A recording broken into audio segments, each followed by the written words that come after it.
যে কোনো ফ্যামিলি যে এক মানুষের কারণে 10টা 5টা 3টা ফ্যামিলি মরি যায় আর কি চলতে পারেন না। এটার আজকে না দিয়া পয়সা না দিয়া বালা বালা মানুষের পয়সা দিয়ে বাসা বানাইয়া লাভ আছে ভাই আইন মানুষে কইন না নি আসামের মানুষ বোকাচোদা, কারণ আমরা বাঙালি মানুষ বোকাচোদা ঠিকও আছে। কারণ কিতার লাগি কুত্তি বুঝেন না স্ক্যানার আইলে কোনো কিছু হইলে হালি পয়সা দেবা মাঝখানো বাবরি মসজিদ লিয়া আরো 1.5 টাকা গেছে এইগা কটা মারিয়া খাই লিছে এরকম বাসা হয়ে গেছে গিয়া তেও বলা হইব মাঝখানো দেখবা আফজলের ভাবে কার লইব বড় বড় গাড়ি লইব। কারণ এগুলো শুনা গেছে 7 দিন করে ভিতরে মরে যাইব গিয়া, এখন পর্যন্ত মরেন না। এখন তারে ফ্লাইটে লইয়া মুম্বাই যাইতরা বেঙ্গলোর যাইতরা বাবা যাইতরা এবার মরেন না।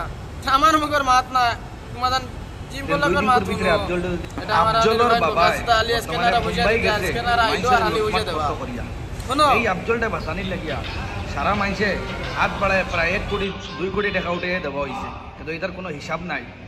এই আফজলের বাপি কইলে 1 নম্বর সুতিয়া মানুষের ইমোশন দেখাইয়া বাচ্চাটার মানে কি ফায়দা উঠাই উঠাই মানুষের কাছ থেকে পয়সা কানেকশন করিয়া হে আজকে মানুষের মানে কি এমতো দুকা দের বায়ু ফল বর্তমানে হে কিজার ডিজিটাল একটা মানে কি বিকারি সাজিছে।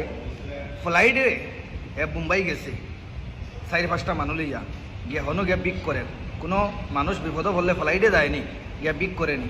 তো মুম্বাইতে আমার বহুত মানে মুম্বাই সার্কেলের মাধ্যমে আমার বহুত ফ্যান ফলোয়ার সকল আসছো, তোমাদের আমি রিকোয়েস্ট করবো যে এই কুলাঙ্গারটারে অতি সত্য জুতা দি বেড়িয়া বা হরাই দিলাও এক আফজল মরি গেলে কিতা হইব, আল্লাহ বেমার দিছন এগো এখন আমরা যদি পারি না আফজলটা আমরা বাঁচাইলি মিলে কিচ্ছু না, আল্লাহ হইলে বাঁচানেওয়ালা আর মাননেওয়ালা।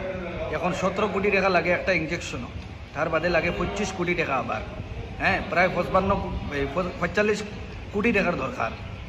আর আফজলের বাবা আগে কিতা কইল যে 2 দিন ভিতরে আফজলটা যদি বেজি না মারা হয় তাহলে আফজল মারা যাইব।